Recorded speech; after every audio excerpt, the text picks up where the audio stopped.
میرا نام مہیش مہتا ہے. کعبہ شریف بھی لوگ مطلب اس کو چومتے ہیں, ٹچ کرتے ہیں. بعد میں جو حجر اسود ہے تو حجر اسود کو بھی لوگ چومتے ہیں کہ آدم علیہ السلام کو خدا نے, اللہ نے اوپر دیا تھا جنت سے اور وہاں فکس کیا ہے, تو جائز ہے کہ نہیں ہے؟ بھائی صاحب مہیش بھائی, ماشاءاللہ جب سے IRF قائم ہوا 1991 سے اس وقت سے ماشاءاللہ IRF میں آ رہے. اور اگر کوئی شخص, جب ہماری ویڈیو لائبریری شروع ہوئی تھی, اگر کوئی شخص جس نے سب سے زیادہ کیسٹ دیکھا ان چند سالوں میں وہ ہے مہیش بھائی ماشاءاللہ. آپ جو کہہ رہے تھے کہ حجر اسود کو لوگ چومتے, بے شک میں جانتا ہوں چومتے, تو کیا یہ صحیح ہے؟ لوگ کو غلط فہمی ہے کہ مسلمان حجر اسود کی عبادت کرتا ہے. کوئی بھی مسلمان حجر اسود کی عبادت نہیں کرتا. لوگ کو یہ غلط فہمی ہے کہ لوگ کعبہ کی عبادت کرتے ہیں, کیونکہ ہم مکہ جاتے ہیں, عمرہ میں, حج میں طواف کرتے ہیں, نماز پڑھتے اس کے طرف پڑھتے ہیں. تو یہ کیوں؟ اس کی وجہ ہے کہ کعبہ, حجر اسود ہمارے لیے قبلہ ہے. قبلہ میں ڈائریکشن. اگر ہمیں آج نماز پڑھنا ہے تو کوئی کہے گا پورب کی طرف دیکھ کے پڑھو, کوئی کہے گا پشچم, کوئی کہے گا نارتھ, کوئی کہے گا ساؤتھ, کوئی ایسٹ, کوئی ویسٹ, کس طرف دیکھے. تو یکسانیت کے لیے ہم سارے لوگ کعبہ کی طرف منہ کر کے نماز پڑھتے ہیں, فار کانگریگیشن, فار یونٹی. تو اگر ہم نارتھ میں رہ رہے تو ہم ساؤتھ کی طرف دیکھ کے نماز پڑھتے, ساؤتھ میں تو نارتھ کی طرف, ایسٹ میں تو ویسٹ میں, ویسٹ میں تو ایسٹ میں. اور ہم جانتے ہیں کہ جب مسلم کارٹوگرافرز نے پہلی بار جب ورلڈ میپ ڈرا کیا تھا تو ساؤتھ پول اوپر تھا, نارتھ پول نیچے, اور کعبہ بیچ میں تھا. ویسٹرن کارٹوگرافرز آئے اور میپ کو الٹا کیا, north pole top, south pole down, north pole اوپر, ساؤتھ پول ڈاؤن. بٹ الحمدللہ پھر بھی کعبہ بیچ میں ہی ہے, centre.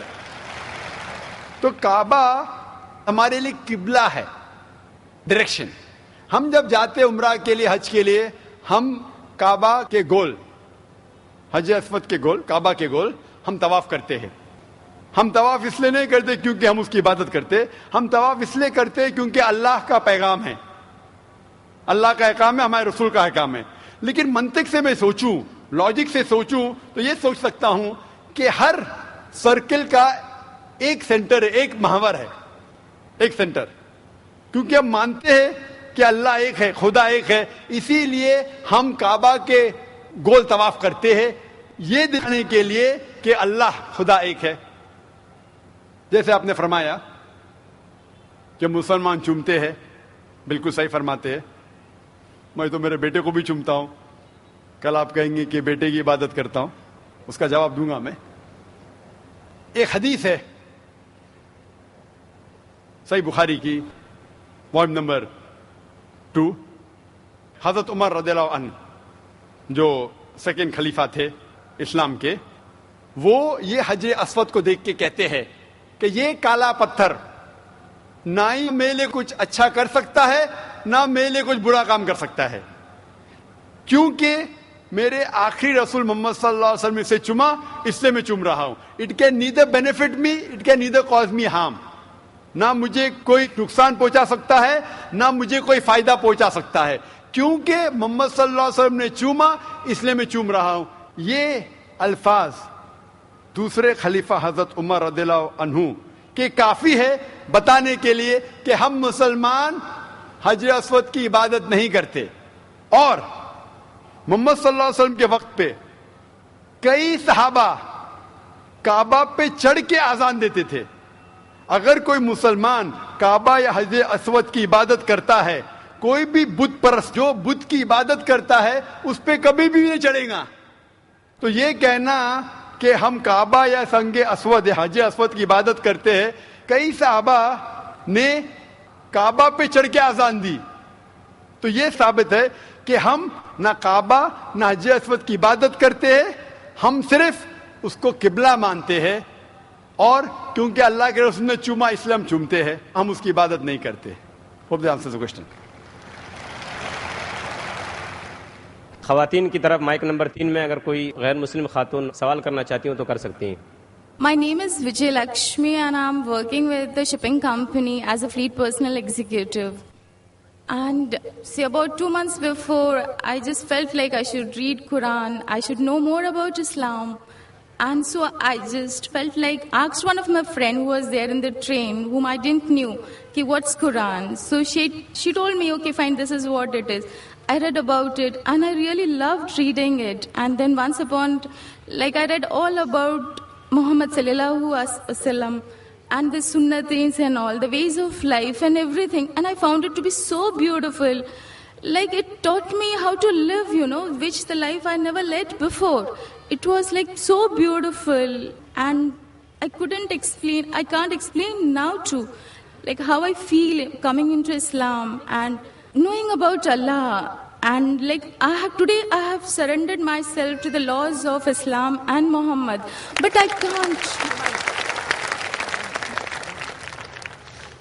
But the problem is that I can't tell my parents, nor my relatives, nor my brother, like what is Allah. I want to tell them, what is Allah? Like you just ask one thing. Like today I asked, I wanted to be over here and listen to your bayan.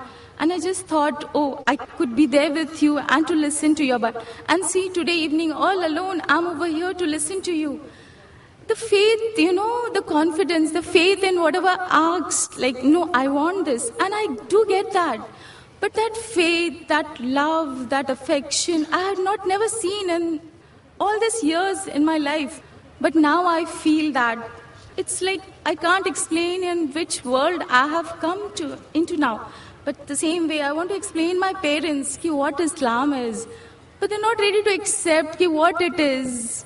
How am I supposed to make them explain? Who is Allah? What is Allah? Sister, that's a very good question.